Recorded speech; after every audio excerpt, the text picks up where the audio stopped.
So we start with the usual, welcome back to the life in black and white. Oh, yes, like this.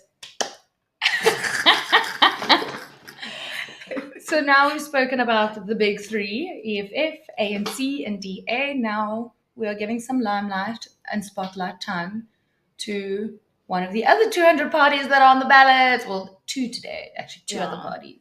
There are so many, though. Makes it hard to pinpoint who you want to vote for. Yeah. But again, like if you've been following our journey with this, we wanted to inform ourselves as well as educate and inform you as well about all the varying different political parties, not just the big three, which which we've covered thus far. We've done the DA, the EFF. Not their new manifestos, because when we did it, EFF's manifesto was out, but ANC and DA wasn't yet. It was yet to be released. So I think we're going to have to do a little full circle at some point just before and come back to that. Okay. So the two the companies, well, I mean, politics almost should be run like a business, but that's another discussion. Two political parties that we are covering today is ActionSA and Build One SA. So we're going to talk to you about, so as you can see, notes. That's just the accolades. No, I'm joking. It's not. I feel like you're also not like out of shot. Just get closer. Loving you, loving you. Oh, technical challenges. Some difficulties, yes, sorry. I want to keep that love in though. I know you say love me, but you're not affectionate. You can love me in proximity. You're only affectionate with Matt. Respect me, lady. Do not lie to the people. Don't lie to the masses. So we're going to talk about their leaders, possibly their deputy leaders, and then what we learned and discovered in their manifestos, and then possibly some talking points from there. Siebes, do you want to start with ActionSA? So we each did one party. Siebes is covering ActionSA, and I'm covering Build One SA. So ActionSA is led by Herman Mashaba. Herman's got a very interesting story. So Herman was one of the founders and creators of the relaxing brand Black Like Me. So if you are a person of color like me, you'll recognize that instantly. Black like you. Black Like Me is a relaxer. And he ventured into the business in the 80s, where it was illegal for Black people to own any businesses. And I think it's so fascinating that he went against the status quo and against the law anyway. So he hired a white man, I can't remember his name now, to be the front for the company so he could register it. And what's it called? It's a company front here. When you have somebody stand as a... I don't know what the technical term is, but I would say a company front. That just a little side derail from that actually makes me think that's what's currently happening now in South Africa, but because of BEE, where you register a company and you front as a Black-owned business, but the person actually has no involvement. Bro, there are so many gardeners and domestics that own companies. That's covered in a book called Coconut by Kopana Matla. Very interesting. Got that book as a gift from our friend Sasha Royston in grade 10. And I didn't realize the gift that she'd given me with that book. Because even now, like, how long ago was grade 10? 2008? For me, it was 2010. So 2008. So more than 10 years later. I'm old. The book holds, 2008. 16 years. Yes, 16 years. Jeez. That's a long time. Wow. But in the book... it's fun. More life. Yeah, we've lived life. I still look 16 and I feel 16. Thank you. I just look better. Fun. 16 at heart. 16 at heart.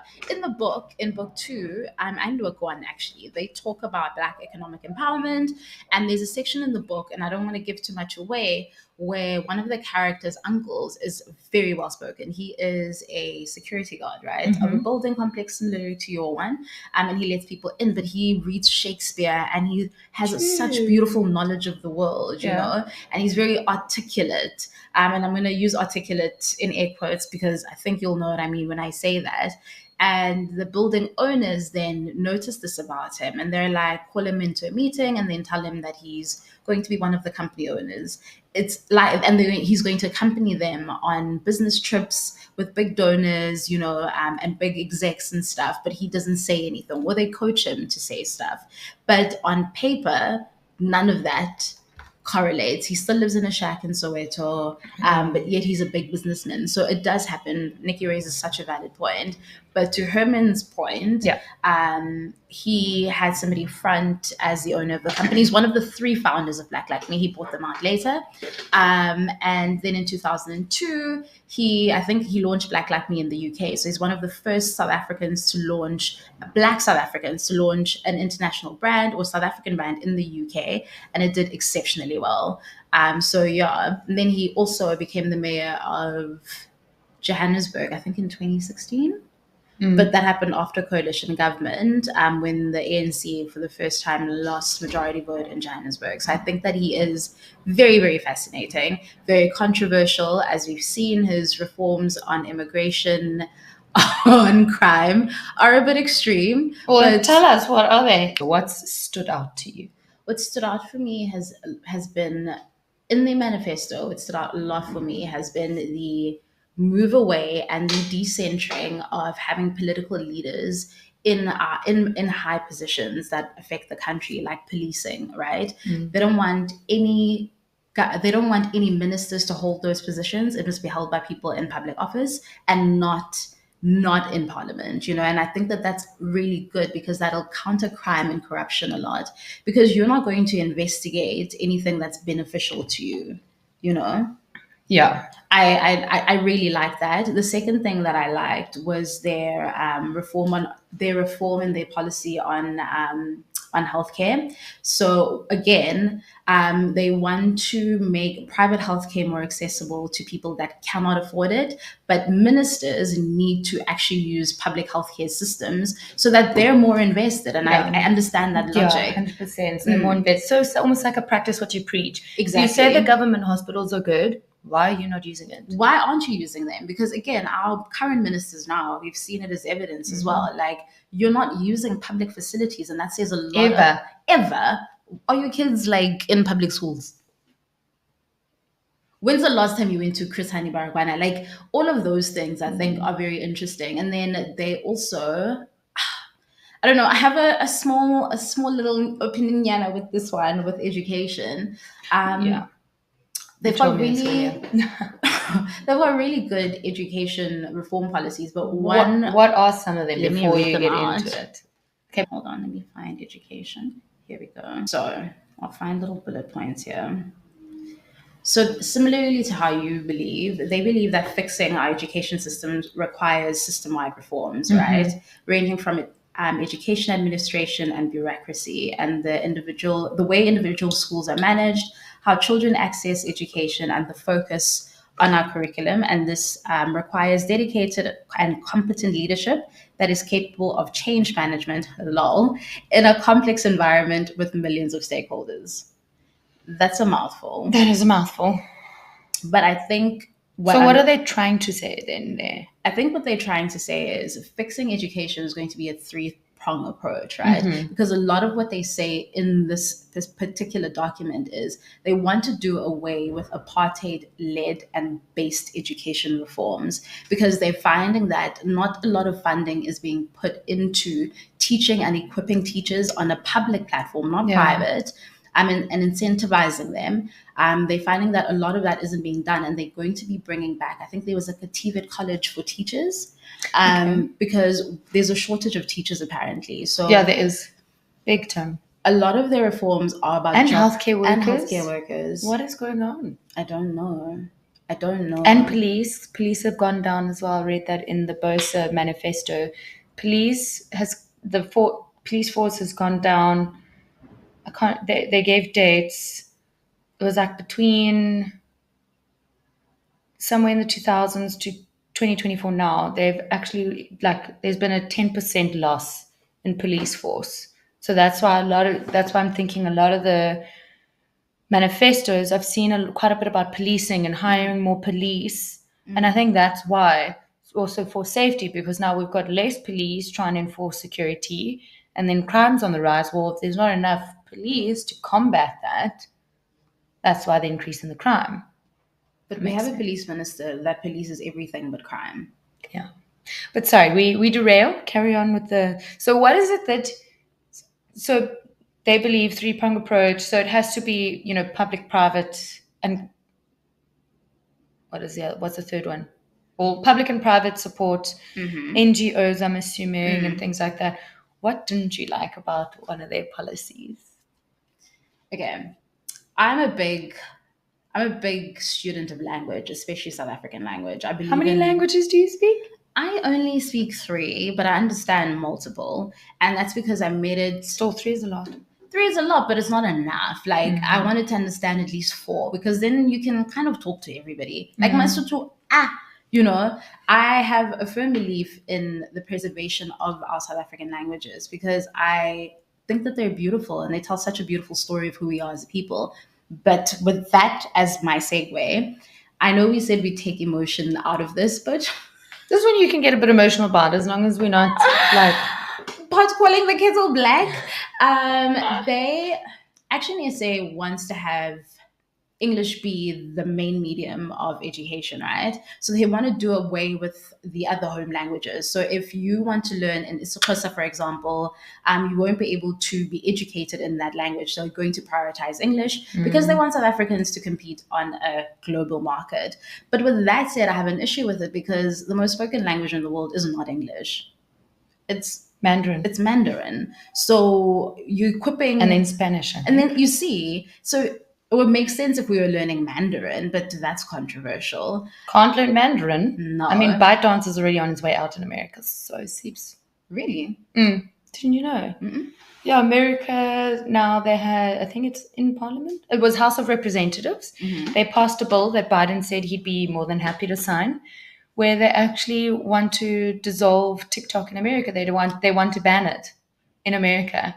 So this is a whole nother discussion, but quick on that. Apparently it will affect 30 million users, over 300 million in revenue. Like people and little businesses, etc., that use TikTok to get their names out there.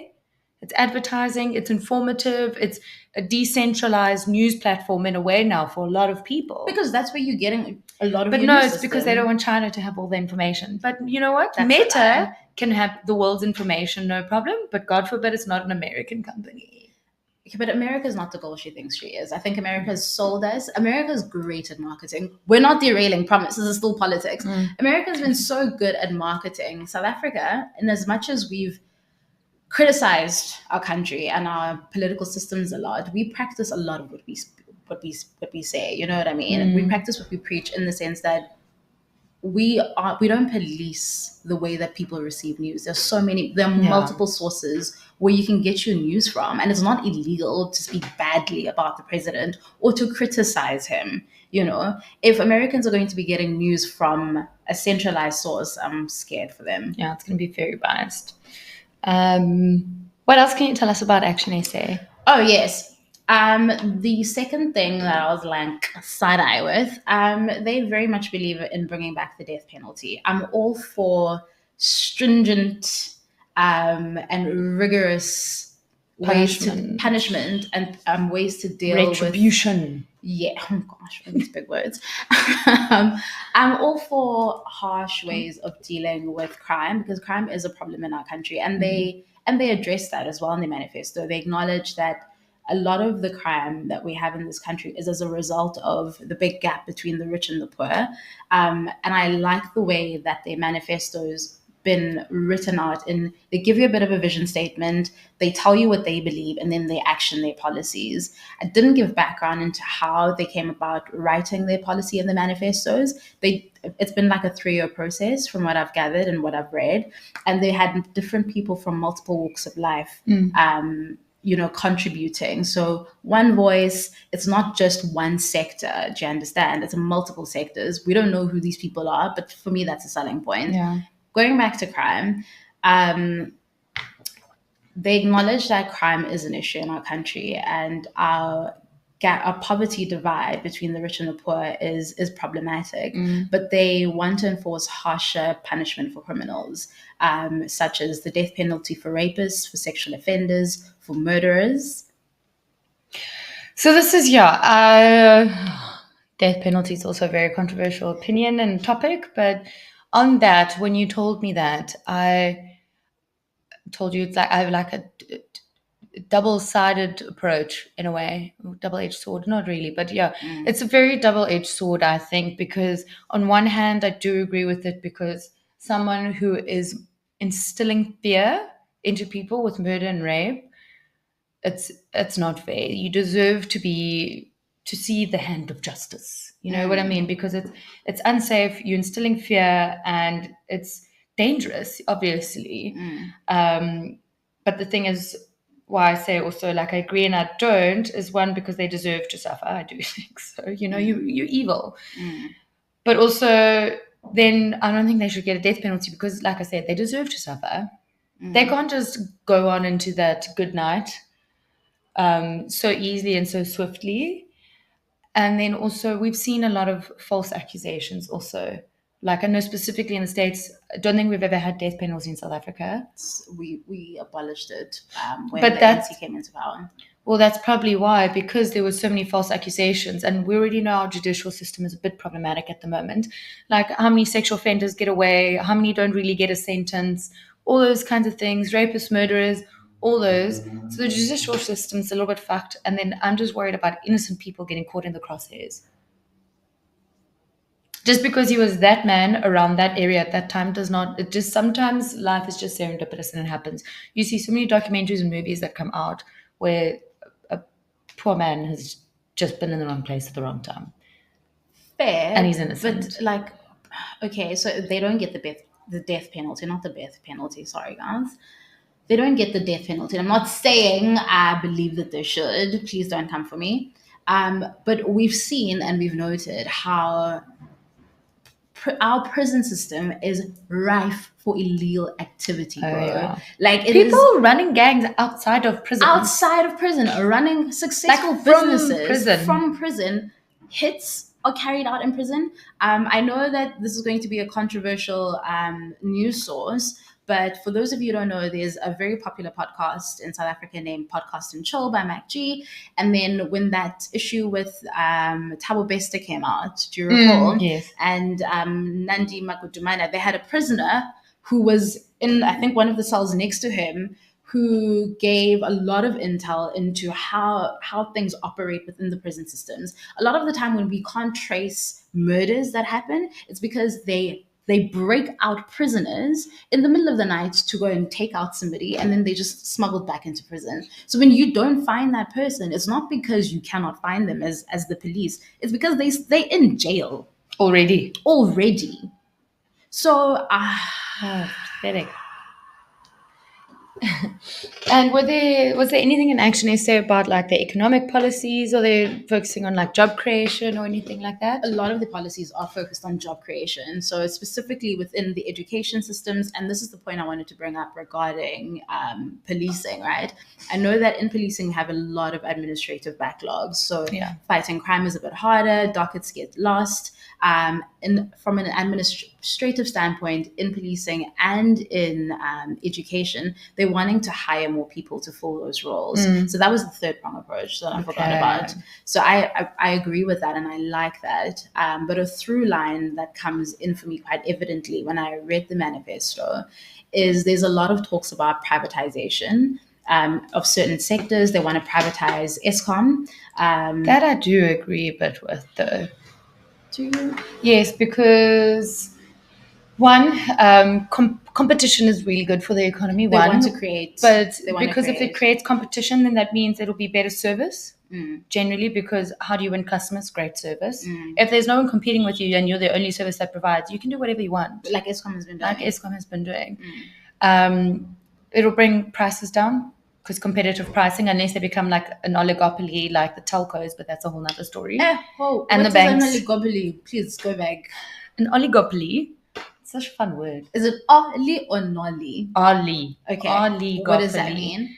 It's basically it's key industry players that hold. It's like a monopoly. You know how there's only one, like Eskom. So oligopoly means there's a few that hold all the power of the business, the service, whatever. So like pretty much you could say like the telco space with MTN, Vodacom, Telkom, and Cell C's gone now.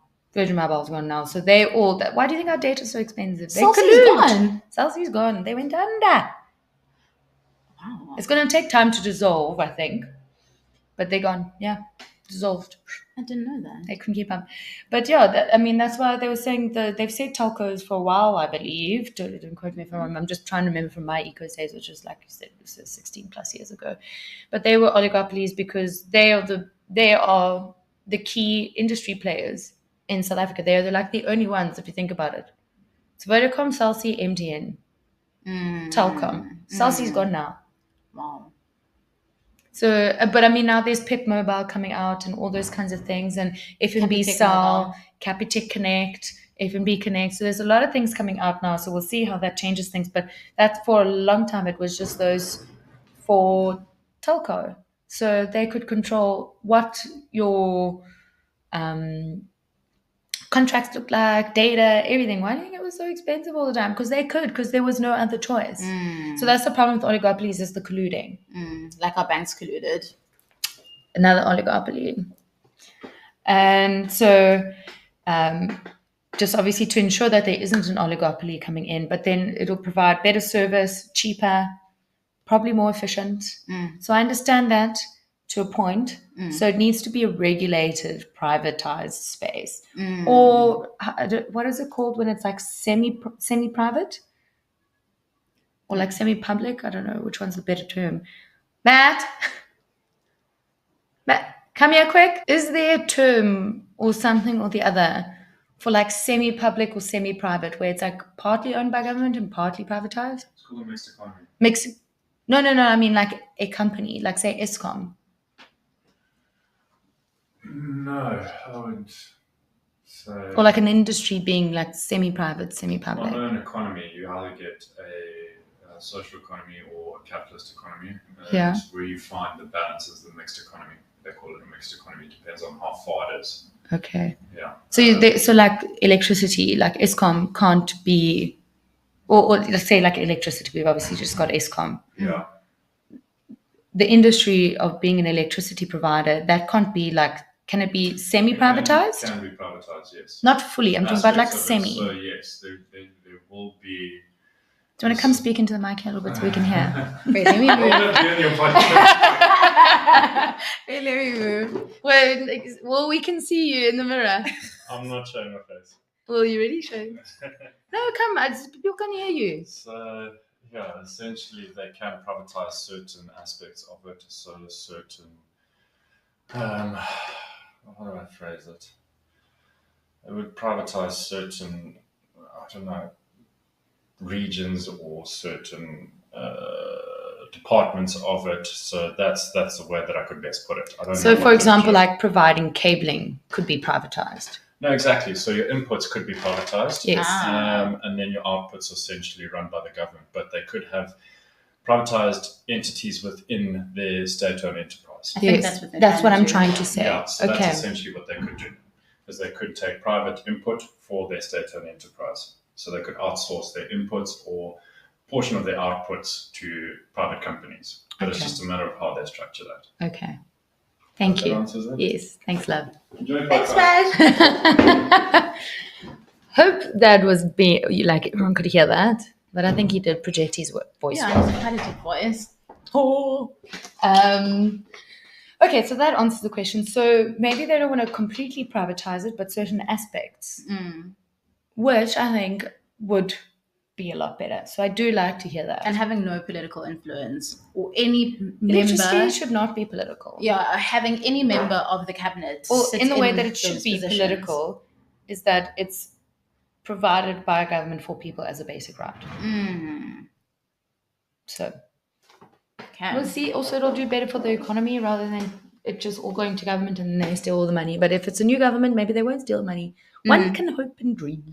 They also spoke about lifestyle audits for politicians. Yes, they actually did that also in BOSA. And I fully agree with that. If you're going to be spending public money, we need to know where it's going. I Like- want to see where it's going. I'm paying taxes. We're paying taxes. We have every right to know what you're spending our funds on. You know, it can't just be. And on... if you think, you know, like it's just because, you know, everyone's allowed to, you know, privacy, but if you're putting yourself up into a political light like that, and people are paying you money as a country, you are like public listed companies put their finances online. They have to. If they're a listed company, they have to. So the same should be done, I think. Oh, another very Not saying like all of the money, but I'm saying what it is they get from people and what they're spending it on. What are you doing with my tax money? Is this the politicians specifically? What are you doing with your tax money? What do you do in your private life with your salary? That's your thing. But with the taxes I pay, what are you doing with my money? I want to know everything. I'm sorry. Like, there must be rigorous lifestyle audits constantly on politicians. I mean, we've gone so extreme. I know that the apartheid government, I really stand to be corrected. I don't think there were any lifestyle audits of any form that were conducted, right? You knew nothing really. And it was we won't tell you, don't ask, you know, because it was a dictatorship at its peak. It really is what it was. But we've also gone so extremely left in that it's just like, excuse me, like, hey, like, what are you doing? How are you spending all of this money and flaunting all of your wealth to people that don't have what you have, but it's also their money if they're contributing. Like, if you're paying taxes, you have every right to criticize the government. Yeah. You can't be told to be quiet. That's ridiculous. I'm sorry. Then something that I thought was really interesting was the doing away of BEE.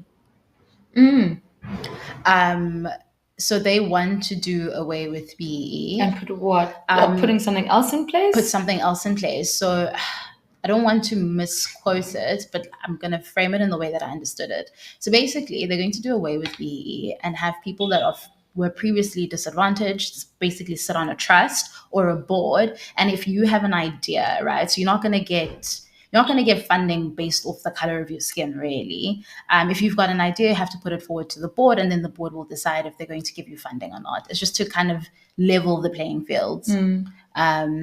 Don't know what I think about that just yet, because again, the system of BEE was so easy to corrupt. I know it was done with good intentions. Yeah. Well, I mean, like we said, so many gardeners and maids who are heads of companies that have nothing to do with it. It's just so that it says BEE. And then my last little talking point with these political parties is, it's so interesting to note who funds all of these guys. The donors I find very fascinating. We found, I think, the top 3 across all the parties that we haven't spoken about the IFP yet, but ActionSA, the EFF, the ANC, the DA, And BOSA. I think it's not the Freedom Front Plus. I stand to be corrected there, but they all get funded by the Oppenheimer Group. They get funded by the CEO of Capitec, and then Patrice Motsepe's name is also floating about there. And I find that really interesting.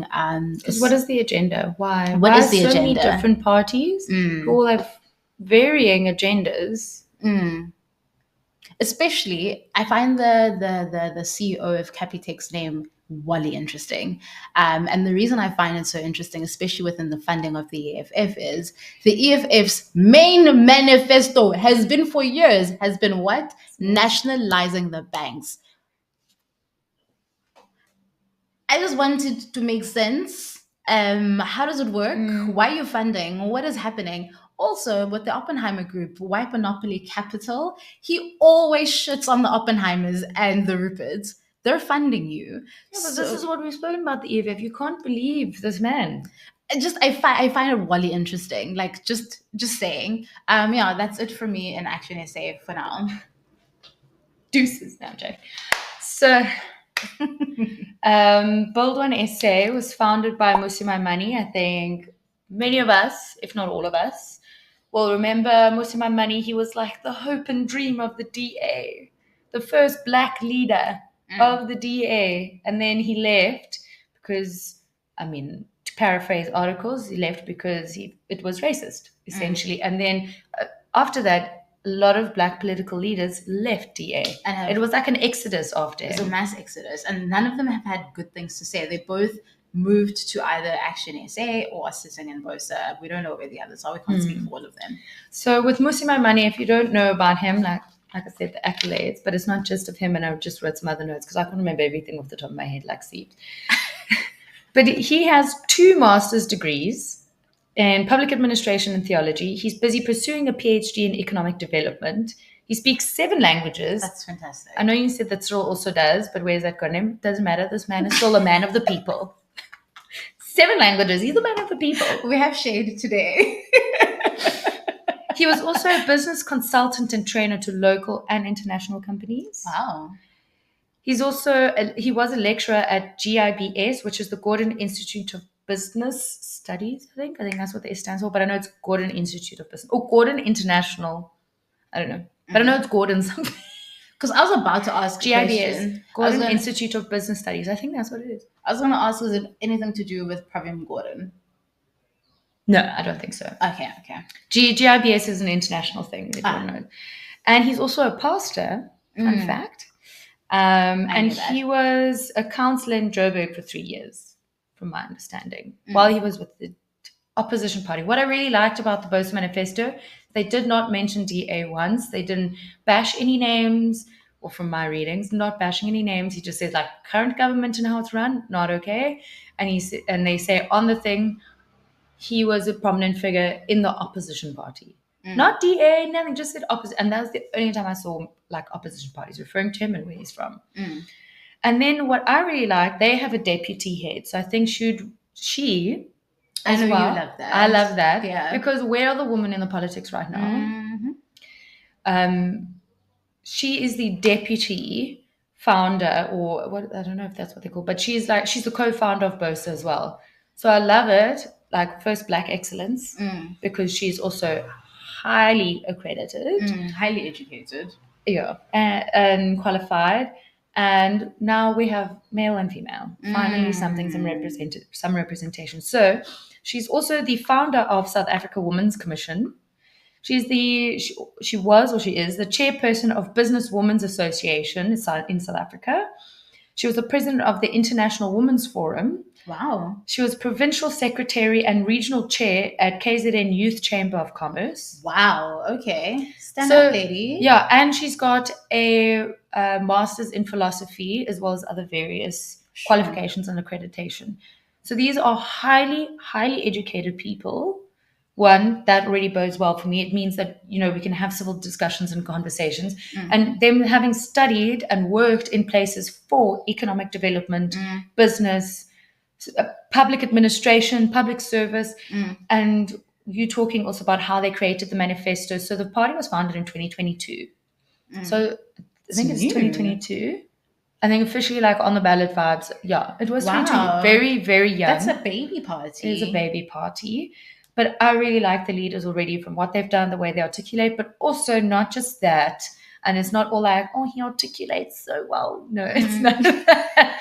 It's just someone who's educated. But also, you're not tone deaf. You would never say that. So. But also, I like what I've seen from what they've done when they first built it. They went into communities. They went straight away into communities, discussed with people, what difference would you like to see? What is the change you want to see in the world? Similarly to ActionSA. Exactly. And they do a lot of community outreach. They work with a few nonprofits and non-governmental organizations. So they literally get entrenched in the community and various communities. So then in that way, they're not tone deaf. So their manifesto, they actually called it, rather than like a manifesto, it is, but they call it like the jobs plan. I love that. So it's big about jobs. It's the jobs plan. And to quote, I really liked this as well. What their focus at this point, they said what the election is about this year is how to grow the economy and put a job in every home. Absolutely. That is their messaging.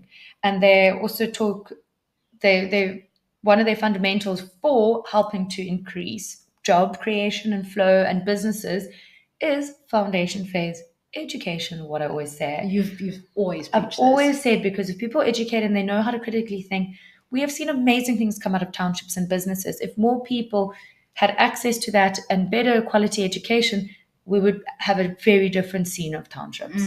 So, so they literally underpin this jobs plan with education and improving basic municipal services. So, like some of the things their focus is like employment for the disenfranchised. So they want to improve first road infrastructure. Brilliant, because how must people get to work when roads are shit? I mean, I was just in Joburg in Pretoria. Oaks, it's not a vibe. Eastern Cape, stand up, please. There's still cobble roads in the Eastern Cape, guys. That is appalling. Improve public transport. Absolutely. Again, efficiency, affordability, etc., and adequate ICT infrastructure. So ICT, I'm trying to remember what it actually stands for. Let's quickly just look it up because I don't want to misquote. But if I'm thinking correctly, ICT is about connectivity. So to doing with like networks, connectivity, that kind of stuff. The manifestos are very similar, and I'm Very listening similar to what you're saying. ICT, information communication technologies. A diverse set of technological tools and resources used to transmit, store, create, share, and exchange information. So obviously to improve connectivity infrastructure for South Africa, because we're in a technological age now. We cannot have schools sitting without internet and things any longer. And there was something I'll get my phone out and we'll get into that. I was very excited about this manifesto, which I'm very pleasant to say, because everyone's all like, who are you voting for? Not saying this one I'm voting for. I'm not going to share who I'm voting for, but this one got me excited to look at other manifestos. I liked hearing about ActionSA. Some key things, not so keen about. So they also have a segment where they also want to focus on township development that they've put into the manifesto. Their manifestos are very similar. Yeah. They're actually really similar. You can tell it's similar school of thought here. It's educated people looking at problems. So one thing that I do think could become problematic and a place for corruption, because people can just be nasty. So they want to create, it's called TSEZ. So it's township socioeconomic zones.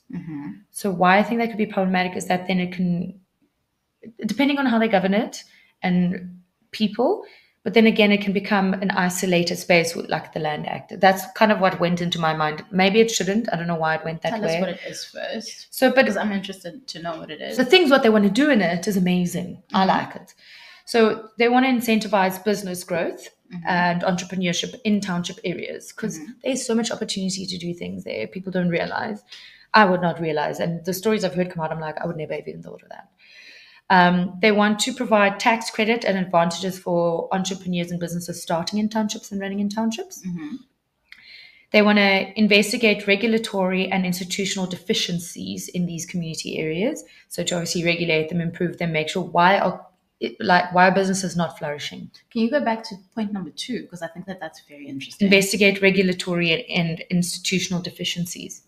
It was the previous point. Sorry, friend. Incentivize, so providing tax credit and advantages. Oh, I'm about to say it's almost like getting a tax break, I think. So businesses in townships, a lot of them, if you are in the hair industry, if you're in the small tuck shop industry, a lot of those are run by foreign nationals. So who are we incentivizing? Is that money going to be going to them? Because that could potentially, I'm not saying that this will happen. That could potentially spur some violence, because that's actually that's why I was saying some things could be problematic. So it's how to regulate that. How would you regulate that? Because again, like we know, like small tuck shops are run by Pakistani nationals. They're run by Somali nationals. In most townships, so very, very seldom do you go to a South African run tuck shop if you're in a township setting. Similarly to hair, I get my hair done in a Burundi salon, pot calling the kettle black here. And my question is, how are you going to regulate that? What are you saying, and what does that actually mean? Does that mean that we're going to then essentially do away with those tuck shops and those small business enterprises, and then incentivize South Africans to run their own shops and then give them tax breaks? Like, I don't think to do away with the tuck shops and farm-run businesses, because I think essentially anyone coming in and starting a business and entrepreneurship, it promotes job creation because they'll employ people. And also the money they make there, they're going to spend locally. So it's money injecting back into the economy. So I don't think do away with them, but I think obviously they're going to provide maybe, and then I don't know, maybe it's just within the region. I don't know if it's going to be, national versus not, because I think anything that's going to come out of that, whether you're foreign national or not, first you must get like residency or visa to do so. But they're providing them with tax breaks and things like that. It's just going to create more opportunity, I think, in the township, whether you are South African or not. That's enough violence. It will definitely cause violence. There's Not xenophobia. violence, conflict. Yeah, but I don't think it'll do away with it. I just think maybe South African-owned businesses that apply for grants or things or the others in these areas will probably get the tax credit and advantages. But then again, shame, then it's unfair on people who are coming from a different country and are trying to make a best life for themselves. It goes back to him and Mashaba's issue on immigration. What does he say? Not just him, ActionSA. I think one of the policies or one of what we believe, he was saying that we make it really hard for immigrants to come into the country. That's a good thing and a bad thing, but we also make it easy for them by making it really hard for them to enter the country, and we make it easy for them to do so illegally. Yeah. So how do we regulate that? So actually, these are very interesting questions that would be like, how would you regulate it? Yeah. So, Musi, or I didn't say her name. So the deputy leader, I didn't even say her name. I just realized her name's Nobuntu Hlazo-Webster. She's for the people. Ubuntu. So carrying on, they want to get the private sector involved in townships a lot more. And I like this because private sector, especially if it's a flourishing company, they're doing well, they know what they're doing, they can educate, they have the capacity, they have the money. But they also provide like incentives for private sectors to want to get involved, not just as like, charity case, go do it, because not everyone is charitable, philanthropic. So they want private sector to get involved to provide business training and mentorship for entrepreneurs in townships. I think that's a very good idea. Love it. And also to incentivize these private sector corporates to incorporate township-based businesses in their supply chain. That's a very good idea. I know a company that does do that. It's really clever because I think people also don't realize how much money can be made in townships. Yeah. People don't realize that. And they also want to provide like an investment capital as well, for townships to have access to investment capital. So like venture capitalists, whatever, when they're starting a business. I mean, like one of the best stories I heard was Spinach King coming out of the townships. You told me about this. Yeah, amazing story. And now he's selling. So he started it because they were in township areas. It's very difficult to grow food, to have access to good nutritionist food, all those kinds of things. So he just started growing spinach because it's super easy to grow, turned it into bread, created a flourishing business. He was the first like Uber Eats, well, not Uber Eats, but like Mr. D delivery. He would hire people to go and deliver bread on bicycles. I love that story. And then it grew and grew and grew. And now you can go to Spa and buy spinach. That's a beautiful story, friend. Very beautiful story. And these are the kind of stories I think they want to create to come out of the townships. Like a dance for all. I mean, the talent, again, Dance for All is a dance school. It's based in Athlone. It's still around, I think. And it has nurtured and honed talent that has come from areas that are previously disadvantaged. It's run by Philip Boyd. And they've done incredibly. I mean, Tutu comes from Dance for All. Odwa comes from Dance for All as well before Debbie met him. So Tutu Mzeli November is my other bestie. We've spoken about male besties before. Yeah. He's my Jake. And Tutu comes from Zolani. And very similarly to me, he met a woman named Fiona. I'm going to digress just a little bit, but I'm going to hop on this point why I think this is a good idea. Met a woman named Fiona, who was a ballet teacher from England, and she had initiatives and workshops in the Zolani township to take the kids off the streets, right, and introduce them to dance. And then that ended up with him ending up at Dance for All. And then he ended up at Kappa with Debbie Turner, won an international ballet competition, ended up at Ballet Black, and is now a renowned choreographer. And again, it started off with these grassroots initiatives that people implemented in townships, and it was private people funding with money out of their own pockets. And I think to incentivize this and give people tax breaks is such a phenomenal idea, especially for places like Dance for All. There is also Andrew Worth in Guguletu, who has such incredible talent. Hi, Andrew. Such incredible talent, and people like Andrew need funding, because dance changed my life, and I'm all for people like that getting incentivized, because there's so much talent that gets plucked from And there. it's the same with like sports as well. Yeah. Sports, creative, like these outlets are just amazing They're things. so like people amazing. underestimate the way dancing or sports can transform. I mean, we all watch Springboks. Exactly. We've all seen Sia. It can transform lives in the most amazing way. We just need more of it. And I mean, I come from dance. I didn't end up in it. I work in corporate now, but still, I would never have stepped to where I would never have thought it was possible if I hadn't ventured into dance, is what I'm saying. So that is a fantastic idea. I really like it. Then they also do talk about it, supporting advanced sectors. So they do talk about, the private sectors and things like that, where it's beneficial and what they want to do. They talk about the energy crisis. So similarly, like you said, they want to provide an entrance for multiple suppliers. So I think they want to privatize that.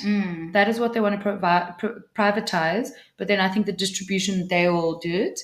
So multiple suppliers, because I like this as well, because this made a lot of sense to me.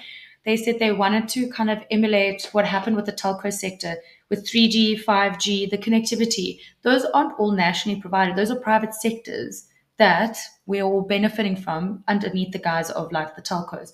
So they want, I think, to apply a similar, they're like, we're so proud of our telco, what has happened with like 3G, 5G, all that. We want the same to happen with electricity. So multiple suppliers that then can be distributed nationally. That's a fantastic idea. I mean, we've got such incredible thinkers in this country. Yeah, and I mean, this is also why I wanted to do the podcast and talk about different manifestos, because the DA, ANC, and EFF all make me very sad. But reading now like ActionSA, Build One SA, and I'm sure reading Rise and Zanzi, IFP, and other things is going to be equally as like exciting, because this makes sense. These things are actually actionable. Yes. And they can be managed. So on the education side, before we move on, they want to reform quite a bit of the education sector. So proof, I did find out, for those of you that don't know, did you know the national pass mark to pass a test or an exam is 30%? I did know that. That's sad.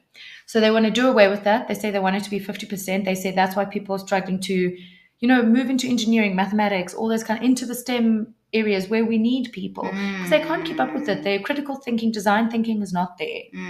So to drop the 30%, it says here, they want to introduce an independent education ombud. So if the school is not up to standard, so then they can regulate it, have a standardized what education should be like across the country. If it's not, like you can go to the rental tribunal, to the ombudsman, you can go and say this school standard is not there, which I think is good, because then it regulates schools. So, and then they want to raise salaries, as they should, for educators in order to also like curtail unions' powers, it says. As they should. They want to replace life orientation. Please do away with it. What have you done with life orientation? Nothing. Gone. Be gone. What has it taught you? It's taught me sex education. Yeah. Barely. And don't do drugs. With those posters, that has helped me, to be really honest. I still have images of those people in my head. So they want to introduce something, it says, replace with something more rigorous and in line with our present needs. So something that's going to challenge people for critical thinking, design thinking, like I said, all that kind of stuff. I'm thinking also in that, instead of Allah having this other thing, can we please learn about taxes? I still don't know what taxes are, how to do it. Luckily, I can afford someone to do it for me, and he comes at a very good price. DM me, I will send you the details. He is very affordable, does your taxes, set up my commission slip, everything. It's amazing. But I don't know how to do taxes. People don't know what municipality bills and utility bills are. I know you learn it in maths lit, but let's make that accessible. That should be like basic life skills, because you do need it. It comes in handy, because sometimes you're like, oh, what is happening? They also want to incentivize students for the top performers to get rewards. Good idea. In STEM subjects specifically, because that's where we have a lack of at the moment.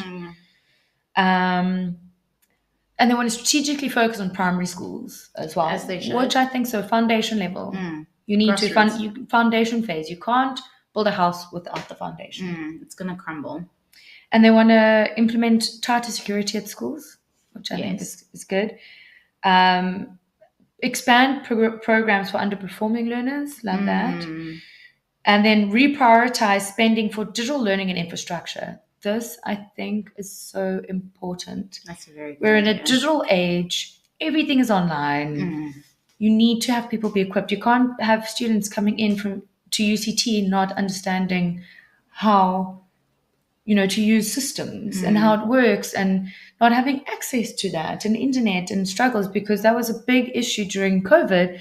A lot of kids did not have access to internet. And we need to address, in order for that to be enabled, you need to address the internet issue first. You know what I mean? And they want to conduct a nationwide teacher skills audit. I love that too. I also do. So I just want to get these stats when I was reading about the schools, and I was like, this is why we have a lot of problems. So they quoted here, according to the Mail and Guardian, out of 23,471 public schools, 20,071 have no lab, meaning like for science. 18,019 have no library. That is wild. That's like 80%. Yeah. Disgusting. A library is a fundamental need. And again, a library circumvenes things like you not having also a internet safe access. space. Yes, it's a safe space. But if you can't access something on the internet, I mean, we all have phones. A book is a way to get information. That's how we got access to information when we were growing up. So for schools to not have something as basic as a library is shocking to me. And 16,897 don't have internet. So, and then 239 have no electricity. That's unacceptable. Like 239, that's a lot. Without 239,000 or 239. Not thousands, 239. Sure, that's still a lot. It's still a lot. 37 don't even have toilets. That is not okay. That's a basic human right. So they are literally wanting to. That's why they're talking about like standardizing school integrity and across the country. And they're saying, there's actually been a lot of budget that's been allocated to education. They're like, but what can we show for this? That's the main. They're also asking questions like, what can we show for the 30 years of democracy? This much budget allocated to schools. What can we actually show for it? That is why it's important to not have politicians in spaces like education, because are you there as decoration? Why are you the head of education then? You know what I mean? If you're a politician, stay out of it. Somebody who needs to be accessing those roles and giving directorship on those roles is somebody who's educated enough to do so. I don't think that your politics should inform the But I would still say that they would have to be in like the MP situation. I get what you're saying, but also do you think maybe it's someone who's been an elected MP to represent education qualified in the country, like from the teachers board, whatever they voted in. It's not chosen by the party in power. Yes, I agree with that. I think then they become an MP. So then again, it's community involvement because they understand what the issues are. It's voted in democratically by the teachers board, because I'm not going to understand a teachers association and what goes on in schools and things like that. I just think that we should have standardized education system. Everyone should have access to education, equal opportunity for that, 100%. But I'm not going to go and say I want to put my voice in there and I want to be the MP of education, because I wouldn't know the first thing about running it. Fair. So I think they should still end up getting that title, because then when it comes to parliament, they can then actually have a valid voice, because they are a teacher, or they were a teacher, and they're coming into the space They're to give a voice. to do so, friend. You're not. It's not your politics sitting there. It's not like, oh, okay, by virtue of you being in the ANC, right? Now you get to be the head of education. No. You know what you did in the struggle shouldn't inform. You don't know what now. the struggle is at schools, what the issues are, what are the concerns, what needs to be addressed. If you are not there, if you've not been a teacher or in that current space, then you can't address those issues. It's like the same, like with the police as well. It should be someone in the police who served, knows the time, knows the ins and outs, who's been in the bad places, in dangerous areas, in rural communities. what are the problems that they faced in the policing community, and then be an MP like that, where they can sit in parliament, because then there can be actual constructive debates. It's like, well, you know what, in the policing, when it comes to budgeting and things or reforms that need to be made, they actually have a valid voice because they have that lived experience. 100% agree with you. And I think what I was trying to say is your catership and your political struggle, amen, that can't be the only credential that you have. And then when it's time to face the music or do anything, there's nothing to show for it. We have a minister of arts and culture, my brother. What have you done? What have you done? And how did you get the position? Exactly. How were you how ever were you even appointed? involved? My chat. Like, have you gone to a drama? Like, have you watched Laura Foot Newton? Have you watched Tipang? Have you watched Tipang? Have you watched Tipang? Also, If you haven't, go and Google it and look at it, because it's fucking brilliant and you will cry. Absolutely. We're Laura Foot stands. Oh, we adore big her. time. As you can see, Laura Foot, if you ever watch this, we love you so much. We applaud. Things you have done. Genius. Karumus? Please. Did you see it live? Mm-hmm. We're digressing. Sorry. Of course I did. And now she's got Othello out. I know you saying I really that. want to watch it. We must go talk. Yes, anyway, we digress. But I think, we were kind of doom and gloom when talking about ANC, EFF, and DA. But reading these other parties, and that's why also I wanted somewhere to get information about other parties, because there is hope. There is a lot of people who see and want to do and make a difference, who are educated, who have a right to be in that position, not because they were there in the struggle, like you said. Like, Viva, no, they're in the struggle now. They're in what modern day South African struggle they know now. Currently, 100%. It's a BOSA statement where they're saying, like, this is now the modern day South African struggle. There are people and kids and adults who have been in democracy for 30 years that have not seen the system work. And I know a lot of political parties are saying that, so it's not just BOSA, but my money said there are people in this country who've been in democracy for 30 years, grown up in it, and not seen the system work. That is very profound. Which I've seen a lot of political parties say as well, especially after the State of Nation address. So a lot of parties came out after it and said, when I showed you what Cyril was saying about who did he use an example about? Oh, we covered that fictional character. That fictional character, yeah. The tone deaf one. She has not seen the system work. But reading these manifestos, hearing about it, it gives me a lot of hope. There are options. We don't have to choose only ANC, DA, EFF. There are the other parties.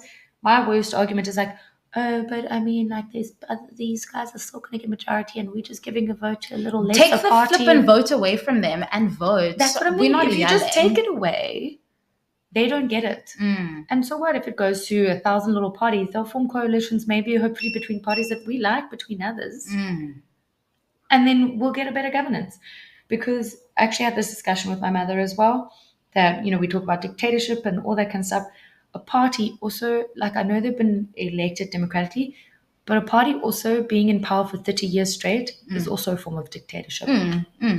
But also they don't think that they're going to go away. Exactly. They're not thinking that they're ever going to be unseated. And we saw that with Robert Mugabe. I mean, look at our neighbor, we saw that. And I think a lot of the conversations that we've had in so many broader forums is how African leaders, the ones who were victorious in the fight against injustice, then lead for 30, 40 years. And the country's off even worse. Do you understand? And we can't have that happen to our country. Like, it is so beautiful. So your vote and your opinion matters. You can't sit at home and be sad and be like, what does it matter? It does matter. It does matter. Your voice matters.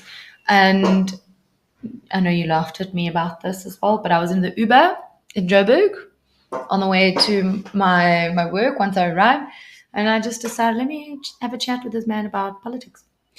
And I just like, what do you think about this election coming up? And if you do not think the energy this year has been different, where have you been? Where have you been? People are sick and tired and had enough, and we love our country and we are very passionate.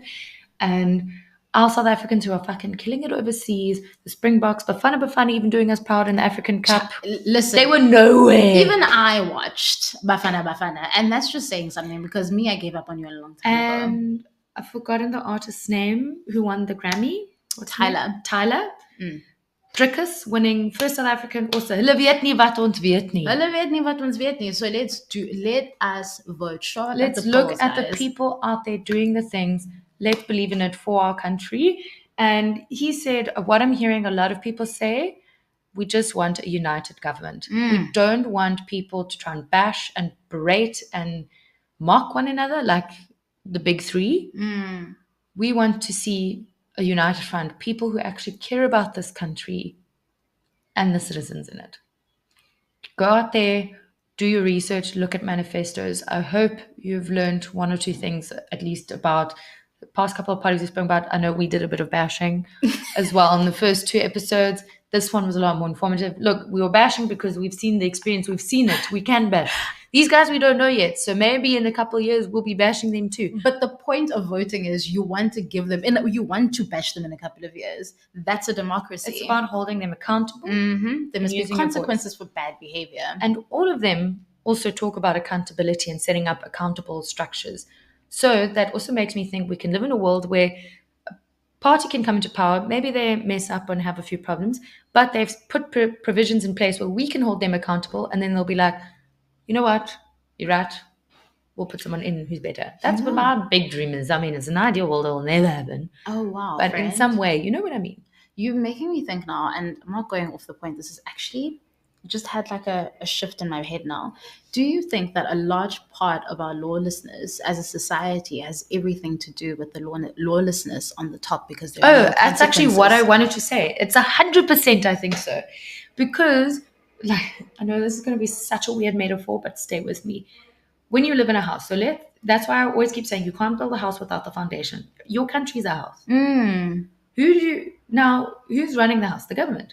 But in metaphor terms, it's parents, it's parental figures. So they are the ones setting the image, the precedent for good governance and how you should act in society, in politics, all this stuff. Because there's so much lawlessness, there's no accountability, there's nothing held accountable. Someone who's living on the street and sees there's millions and millions going, but they are still there and living their best life. Nothing is happening. They're not being held accountable. Why can't I go steal? Nail on the head. They're taking money. Why can't I take money? Like, I think lawlessness as a society is one of the root causes of our issues of crime in this country, and that is actually really sad because a fish rots from the head. I know that that's not technically true, but that's it as well. Fish rots from the head. I know scientifically, apparently, that's invalid, but you know what? It's a saying. It's a saying, and we'll stick to it. It just makes it sound better. Fish rots from the head, guys. But it is. So I think if there are people who we actually trust and look up to in these positions of power, no one looks up to Cyril. We don't take him seriously enough. Take him seriously. It's how. Yeah, I just think that if we change the political figures who are in power and the way that they lead and what they do and how they present themselves and how they interact, like that's why I think also everyone just loved Michelle and Barack Obama. And that was actually a good time for America. There's always going to be strife and discontent and opposing views. But I feel like now America's much closer to a war than when Barack was in power. Sure. But if you look at them and how stable they were as a people, things were a lot different. You have to have people that you actually respect and look up to, not because of corruption. That's the chat. How many times have you been so bitterly disappointed in your leadership? Like, it makes you emotional, where you're like, my brother, like, I expected better of you. But this is why we also say should treat the governance and politics like a business in a way. Because if someone doesn't like the way the CEO is running the company, what do? They replace it with a different guy. We need to be as ruthless with our leadership as we are with the people who we hold accountable in leadership positions like businesses. There are IPMs in my country, and not in my country, Yammer, in my company. We have like reviews of your performance. How there needs to be performance reviews. We need to have performance reviews with our government, and I think BOSA and ActionSA said that they want to do like audits, and it was about political figures as well. Them having reviews to see if they've been performing as a politician. And not us just joking about it on Twitter. I know that it's funny. Sorry, X. Not like just us joking about it on X or I know that we have opinions because I see it in a lot of the information and the content that I ingest. I love Dan Corder. Is that I say surname? Corder, yeah. Yeah, I love Dan Corder. And you can see it in the disparity and the interaction in his comment section across the color lines. There is Zetu, I forget her surname now, but sure, and Amatle, I get a lot of the content that I ingest from them because, again, I feel like it's not biased. It's super, super informative. They get to the point. It's very detailed. Like, please just inform yourself as well. Like everybody's tired, but be tired with action. Be tired and get up. Go vote. Get knocked down 99, get up 100. Yeah. But hopefully you found this informative in some way or the other. Please let us know if there's any party you'd like us to specifically look at and discuss and share our opinions. But hopefully you found this informative and it helps you feel a little bit better about the elections coming up and a little bit more excited. There's hope. There's something. There's people out there. There's other parties. We don't have to vote just DA or ANC. I'm actually so sick and tired of those names. Can we just get someone else in now? And then we can hold them accountable. People that we can actually do it. Anyway, I'm going to derail again. But let's not derail. Just, like how Ellen DeGeneres says, like, have a good day and be kind to one another. Hey, and that is on Cut.